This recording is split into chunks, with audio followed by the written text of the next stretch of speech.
Hello, everyone, and you're welcome to today's session. This session is designed to honor the World Heart Day, and this year our theme is to use heart for action. And this session is brought to you by Emergency Healthcare Consultants Nigeria, short for otherwise known as ECON. And my name is Mideoluwa Onobanjo. I'm an emergency and critical care officer with ECON, and today I'll be taking us through a lecture on cardiovascular health and cardiac emergencies.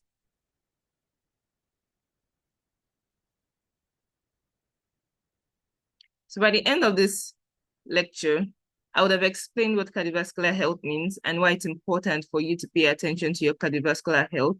I would have also covered risk factors for cardiovascular diseases and also how we can prevent it from occurring. I would have explained to you signs and symptoms of cardiac emergencies, which is a feared complication of cardiac diseases or cardiovascular diseases, and what to do if you witness a cardiac emergencies. And lastly, I will provide you with opportunities for developing skills that can make you a useful resource in case of cardiac emergencies using this outline. So to introduce it, cardiovascular health broadly refers to the health of the heart and the blood vessels. And the cardiovascular system as a whole is responsible for delivering blood throughout the entire body. And as you can see from this picture, that we have blood vessels that run through the entire body, which implies that if you have any insult to the cardiovascular system, you can see signs and symptoms in any part of the body. Now, any disruption to this system, it results in cardiovascular disease, and it's important because it's a leading cause of death worldwide. So how do we define cardiovascular health? And I like that American Heart Association does not only define it as the absence of clinical cardiovascular disease, but also the presence of 4 favorable health behaviors and 4 favorable health factors. So you need the simultaneous presence of 4 favorable health behaviors like abstinence from smoking or physical activity or ideal weight or good diet. You also need the presence of 4 favorable health factors and the absence of clinical cardiovascular disease before you can actually say that your cardiovascular health is in shape or is top-notch. Now, how have we been trending over the last many decades? As of 2021, cardiovascular disease was the leading cause of death worldwide. And the burden of cardiovascular disease is actually disproportionately higher in Africa and has increased mortality risk in Africa. Although in the past decades, we have several high-income countries that have recorded reductions in their cardiovascular mortality. But in Africa, we have actually registered almost a 50% increase in cardiovascular disease burden in the last 3 decades. And it has progressed from being the 6th to the 2nd leading cause of death in sub-Saharan Africa.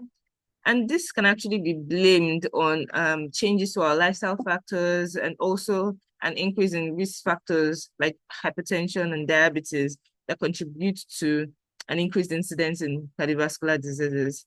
And this is very relevant to us because in Nigeria, we're also seeing an increased prevalence in cardiovascular diseases and cardiac emergencies. And again, it's as a result of us having modifiable risk factors that we're not controlling, like hypertension, for instance. You do have a good number of persons who are not aware or who are in denial about the fact that hypertension is a chronic disease and requires lifelong management. And as such, you're not supposed to skip medication. And so when you have uncontrolled hypertension, you are likely or liable to having cardiovascular diseases down the line. And with changes in our lifestyle factors due to modernization and adoption of certain things like remote work, we have, and poor diet too. We've been having a change in our risk profile and an increased risk profile generally. But it's very important that we prevent cardiovascular diseases from occurring and that we detect cardiovascular disease on time when they occur, because this will help to reduce the incidence of cardiac emergencies, which is often the cause of mortality. And we see that there are global efforts to actually reduce the prevalence of cardiovascular disease worldwide, from efforts made by United Nations and World Health Organization, to bring this these figures down by certain particular percentages within a time frame. The risk factors for developing cardiovascular disease are numerous, and they can be divided into modifiable and non-modifiable risk factors. So the modifiable risk factors are the things that you and I can do something about, the things that we can change, and then the things that if we put certain things in place, would actually be able to avoid having cardiovascular diseases. An example is high blood pressure, like I mentioned earlier. And when people do not use their medications, or when you do not do the lifestyle factors that are necessary to manage your blood pressure, and it goes uncontrolled for a long period of time, you can have cardiovascular disease. High cholesterol owing to poor diet, and in some cases can be familial, is also a risk factor for cardiovascular diseases. Diabetes increases your risk for cardiovascular diseases. Smoking is dangerous for blood vessels. Excessive alcohol intake, inactivity or low levels of activities, remote work, hybrid work. We have a lot of things that require us sitting at the desks and working at the desks, which means that we sit less and move less. We sit more and move less. And a consequence of this can actually be people being overweight or becoming obese as a result of less activity. And this increases the risk profile for cardiovascular diseases. Non-modifiable risk factors are things that we cannot do anything about. But then we have actually seen that if you're able to manage your environmental risk factors, you would still be able to maintain a low risk profile, even if you have non-modifiable risk factors. For instance, family history. Persons can come from a family that has a history of high cholesterol or hypertension. Race and ethnicity, like Black Africans and Black Americans, Africans, Asians, they have a higher burden of cardiovascular diseases. With increasing age, you're more likely to have cardiovascular diseases.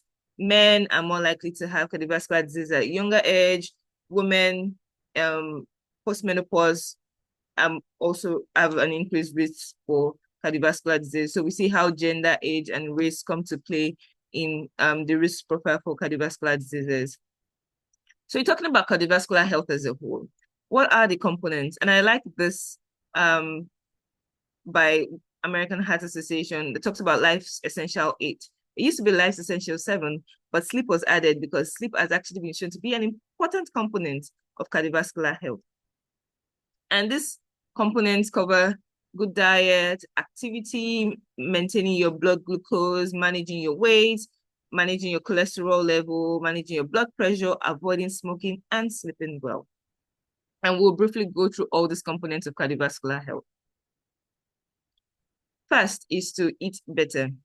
And we need to actually make it a priority that when we decide to eat, that what we put into our mouth would actually be things that will benefit us as a person and will benefit our cardiovascular health.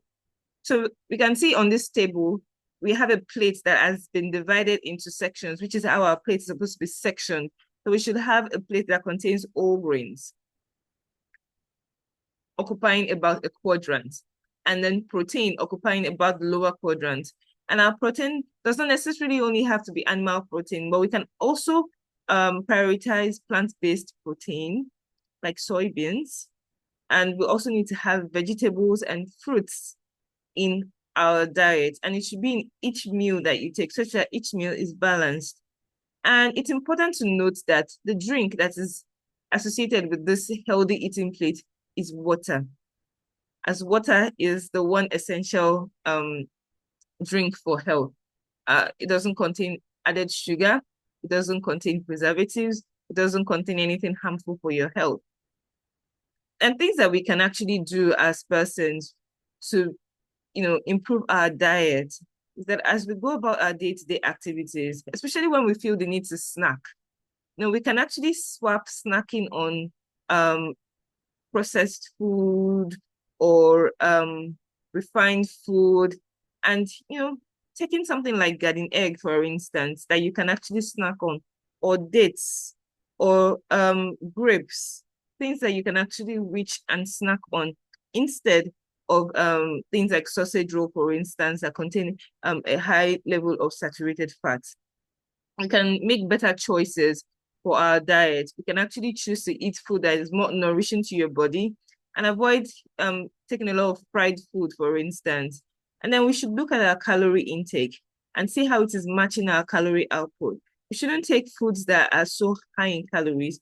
And a way of actually monitoring your calorie intake is to check if you're buying packaged food, for instance, you can check the body of the food to find out the content of the food and the calorie content of what it is that you're about to eat.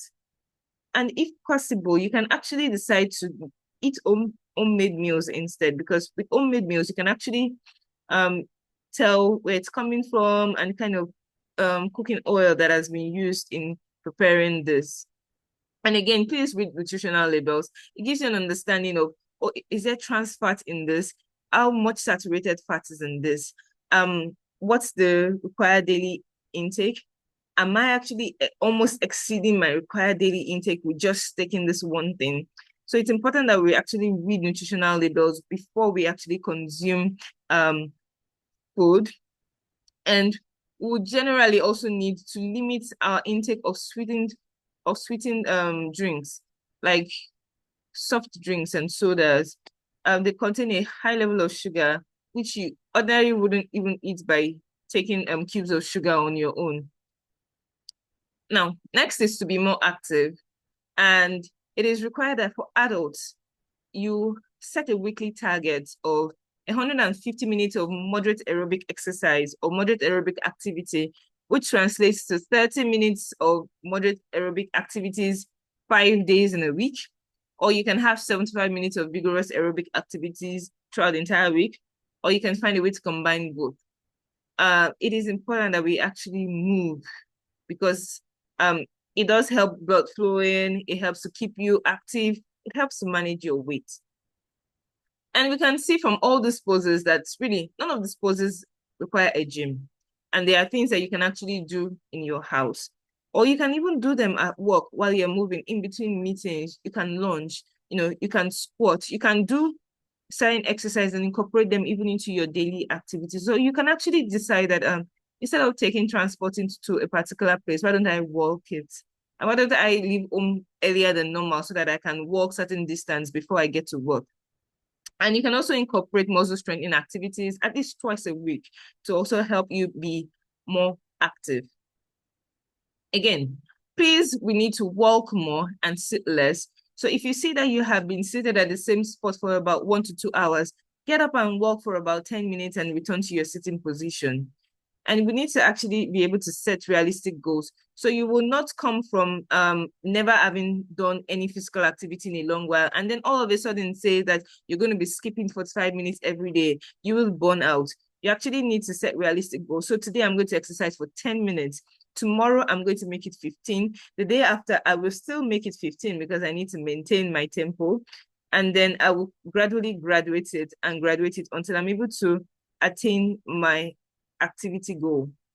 And it's important to make it a habit such that every day you actually make up your mind to be intentional about being active. You can set daily reminders. You can set a periodic alarm on your phone to remind you to be more active. Or you can actually have an accountability partner. It is also important to stop smoking or avoid smoking in any form. So you need to understand how dangerous it is to smoke and how dangerous it is for your health generally, including secondhand smoke. So if you hang around people who smoke a lot, you would be inhaling a lot of smoke, which is also dangerous to your health. So if you look at the statistics, you would see that about a third of preventable death from heart disease that was recorded in the US came from smoking. So smoking is actually the leading cause of preventable death in the US. Now, if you currently smoke and you care about your cardiovascular health or you care about improving your cardiovascular health, you actually need to make a plan to stop smoking. And in making that plan, you would also need to avoid compromising situations that can tempt you to smoke while you are at it. And increasing your activity level can actually help to deal with the cravings for nicotine. And you can actually use nicotine replacement therapy to also help in adjusting to your new lifestyle of not smoking. And then for some people, it's actually like stress that leads them to smoking as a way of distressing. But you can find healthier ways to actually manage your stress levels that does not include smoking. And when you're actually about to make such an important decision like quitting smoking, you would need a support system that would encourage you every step of the way, and also an internal resolution that will help you to maintain your decision over time. And we can see from this chart that you can see the benefits of quitting tobacco from as early as 8 hours of stopping tobacco use. The fourth factor is to get healthy sleep. It's recommended for adults to have at least 7 to 9 hours of sleep on a daily basis. For persons between the ages of 13 to 18, you should have 8 to 10 hours of sleep. Between the age of 6 to 12, you should have 9 to 12 hours of sleep. And for persons 5 years and below, they're required to have 10 to 16 hours of sleep daily. Now, it's important to sleep well because poor sleep actually is a risk factor for many health conditions, a risk factor for cardiovascular diseases, for cognitive decline, for depression, for obesity, for high blood pressure. And you can actually, avoid contributing to increasing your risk profile by actually sleeping well every day. Schedule your sleep time, maintain sleep hygiene. So to maintain sleep hygiene would include doing things like keeping your devices away at bedtime so that you're not distracted by it or tempted to actually scroll through notifications or scroll through social media. And you can dim your screen light at night so that you're actually preparing your body to sleep. You can set a bedtime alarm that reminds you that, oh, it's time to wrap up work for today and time to go to bed. And if you are somebody who uses your device a lot, you can actually use apps or just have a general rule for limiting your screen time. And you can turn off notifications that so nothing catches your attention when you're about to go to bed. So you can turn off your notifications at night. So another factor is to manage your weight. Now, the optimal BMI is between 18.5 to 25. It's a little less for Asians, but for us Nigerians, it's 18.5 to 25. And one of the ways we can maintain our weight is to keep track of what we're eating and control our portion sizes. So by the time we're able to manage our calorie intake and we're able to match it with our output, then we'll be able to manage our weight because our intake is matching our output.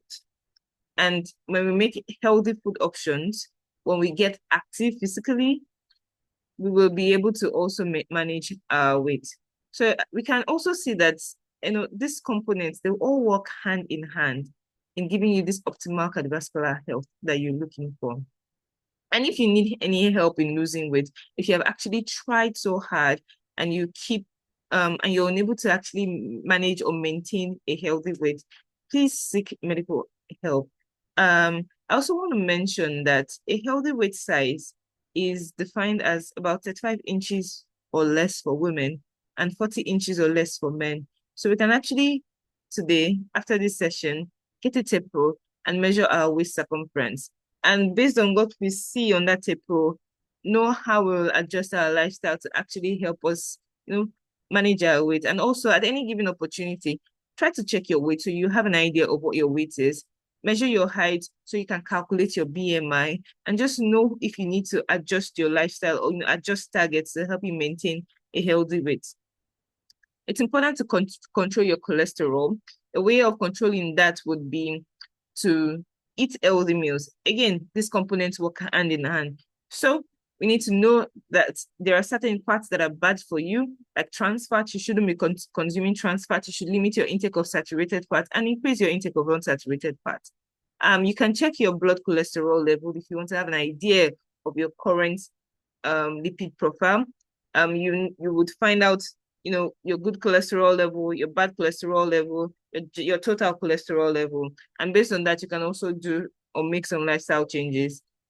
If you increase physical activity, if you understand what fats are in your diet and the quantity to take, If you avoid smoking, you would be able to control your blood cholesterol levels. And if you currently have an elevated cholesterol level, it is important that you actually manage this with with adjusting your lifestyle factors, and you can also manage this medically. So you would need to seek medical attention if this is you. Another thing to do is to manage your blood sugar. So if you are diabetic, it's important that you manage your blood sugar because uncontrolled blood sugar actually increases your risk factor for cardiovascular diseases. Now, if ideally blood sugar should be between 70 to 100, between 100 and 126, we're looking at it as prediabetes, and above 126 for fasting, these values are for fasting blood sugar. It's suspicious, or with signs and symptoms, it's confirmatory for diabetes. So it's important that as adults, we check our blood sugar levels periodically. So you can actually schedule checking your blood sugar levels every 6 months, especially if you're 35 and above. If you have a family history of diabetes, you want to start your health checks a lot earlier, maybe from the age of 30, 25, thereabouts. You can actually start to check your blood sugar at least twice a year. You need to make healthy life choices, like make healthy food choices, be active, manage your stress levels, manage your weight, do not smoke. All these things, all these components come hand in hand. So, well, generally for chronic diseases and for cardiovascular disease also. To manage your blood pressure, this is important because of the prevalence of hypertension in our environment. So blood pressures of less than 120/80 are considered optimal. And if it's above 130, it's considered high blood pressure. So as adults, we should be checking our blood pressure regularly. You can check it quarterly or you can check it twice a year. If you have hypertension, it's important for you to use your medication and also back it up with routinely checking your blood pressure, because you need to know when to raise an alarm as to whether or not your blood pressure is being controlled or not. Also, a healthy lifestyle contributes to managing blood pressure.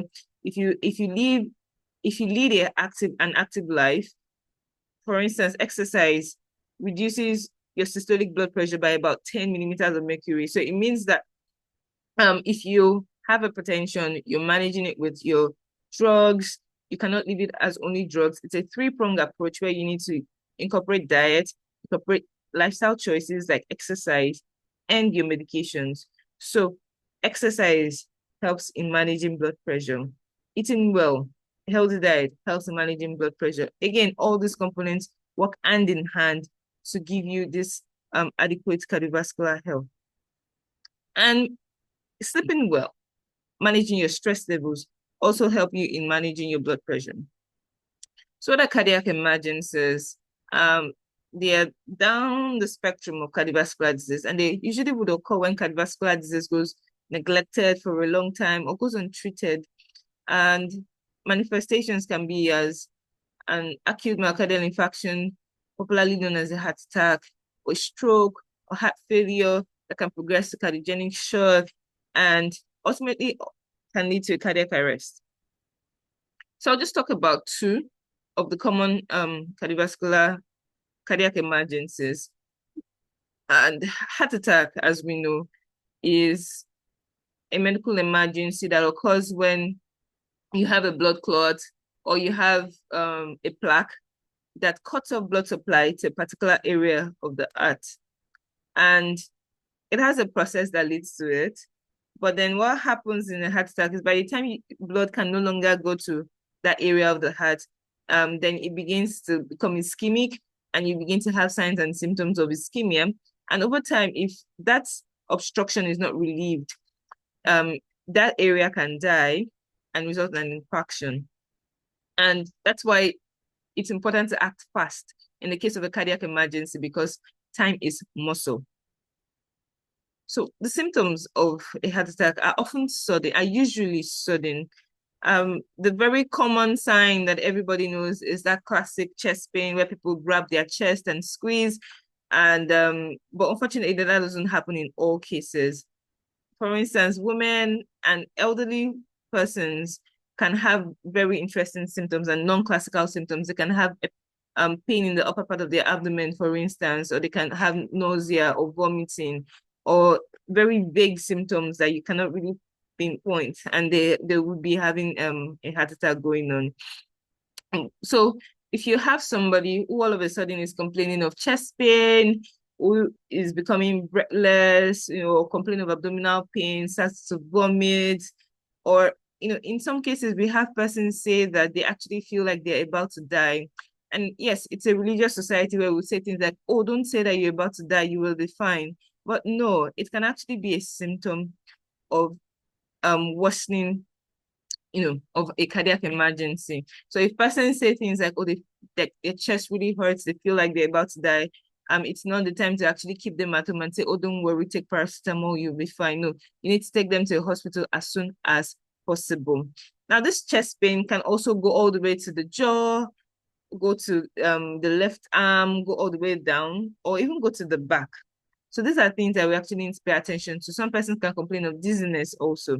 The symptoms can be varied, and we need to have a high index of suspicion, especially if you already know that this person has a history of cardiovascular disease. In men and women, the symptoms can be varied. But like I mentioned earlier, women can have abdominal pain as their own presenting symptom of a heart attack. Now, a stroke is also like a heart attack, but instead of occurring in the heart, it's occurring in the brain. And there you have a clot that blocks of blood supply to a particular region of the brain. Usually does not result in persons fainting, but then people would often present with sudden loss of posture, or inability to use a particular part of their body. So how do we know the signs of stroke? Because again, time is of essence in cardiac emergencies. So we can use this acronym of Be Fast, where you look at the balance. So did this person suddenly lose balance? This person suddenly fall, especially when there is no reason to trip. Someone just falls. You need to be suspicious. You check their eyes. Are they able to see well? They suddenly lose vision in one eye. Check their face. Do they suddenly have a face droop?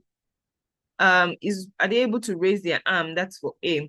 Or is there weakness or numbness in one arm or even in one leg? Could just be one side of the body. You check their speech. Is their speech slurred, or does it sound weird? Are they saying things that are all of a sudden not making sense?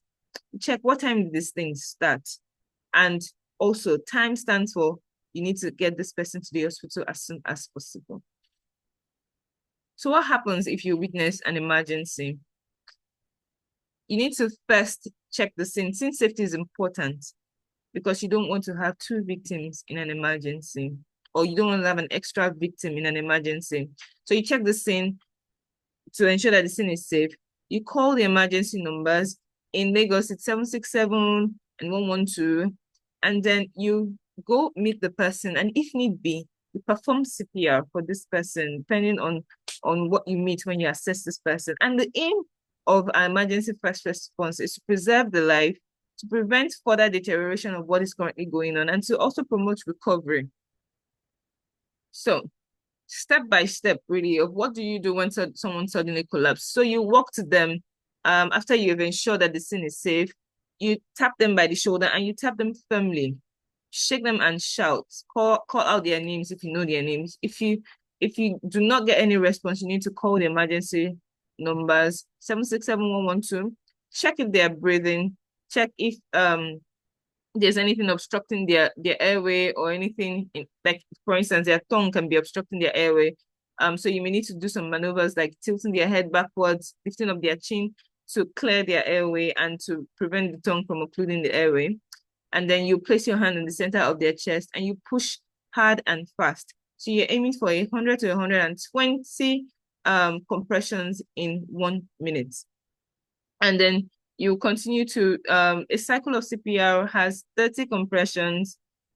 Sorry, in one cycle, I mean. So you're doing 100 to 120 per minute. So you're doing 30 chest compressions and 2 breaths. That makes up 1 cycle. And if you have a second person with you, after every 5 cycles, you can alternate so that you do not tire out while doing CPR. And you continue to do the CPR until professional help comes, or until you move this person to the nearest health center. we have many opportunities to actually train persons on how to provide emergency first response. And these opportunities are available for both medical professionals and non-medical professionals. But what we really need to prevent is to actually have persons receiving adequate and quality first aid on the field before they even get to the hospital. So we have certain American Heart Association courses that we offer, such as the basic life support training, advanced cardiac life support training, Heart Saver course, which covers first aid, CPR, and AED, which stands for automated external defibrillation. We also offer pediatric advanced life support training, neonatal resuscitation program, and we have other courses like WHO's basic emergency care course that we train persons on, basic and advanced paramedics course, point of care ultrasound, so you can be able to do things like an e-fast. These are some pictures from some of our trainings. Like again, we're AHA certified providers. We can train persons in these courses that can help you to recognize and provide adequate first response in cardiac emergencies. And these are my references. I would like to pause here and thank you so much for your time. Thank you for staying with me this far. And I do hope that we actually remember these 8 components for cardiovascular health and actually be intentional about eating well, sleeping well, managing our weight, managing our cholesterol, avoid smoking, even secondhand smoke, manage our blood sugar, do all these things that we require, and be active, exercise, do not sit so much, and schedule times where you actually exercise and when you walk around if you have been sitting for too long. And we do all these things, and we're intentional about doing these things, and that we're intentional about doing all these things so that we can actually maintain adequate cardiovascular health and prevent the onset of cardiovascular diseases. And if you are somebody who has a rich family history of cardiovascular diseases, it will be in your best interest to actually take preventive medicine serious and protect your cardiovascular health at all costs. Thank you so much for your time. Again, my name is Similolo Onubanjo, and stay safe.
Morning and